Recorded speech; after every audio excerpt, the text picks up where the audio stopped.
Türkmenistan'dan İstanbul'a özel uçak seferi.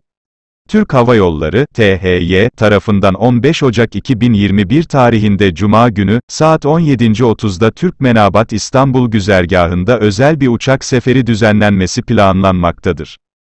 Konuyla ilgili bilgi, Türk Hava Yolları Aşgabat ofisinden Uluslararası Atavatan Türkmenistan dergisi www.atavatan-türkmenistan.com sitesine verilmiştir.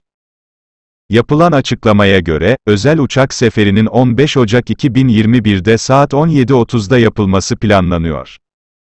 Bu konuda Türk Hava Yolları Aşgabat ofisine, Atatürk Caddesi 82, Oda A7-A8, Berkarar AVM 1.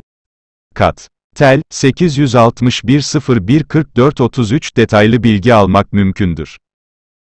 Daha önce belirttiğimiz gibi, Türkmenistan, dünyada COVID-19 koronavirüs salgını nedeniyle uluslararası uçuşları askıya almaya devam ediyor.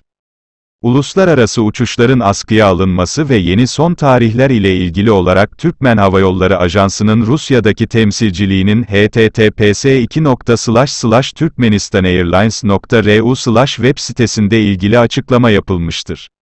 Açıklamaya göre, COVID-19 koronavirüs salgını ile ilgili tüm uluslararası havayolu uçuşlarının iptali 31 Ocak 2021 tarihine kadar uzatılmıştır. Ayrıca, Türkmenistan'da ülke genelinde tren ve otobüs seferleri 1 Şubat 2021 tarihine kadar durdurulmuştur. Kanalıma abone olmayı ve bildirim zilini açmayı unutmayınız.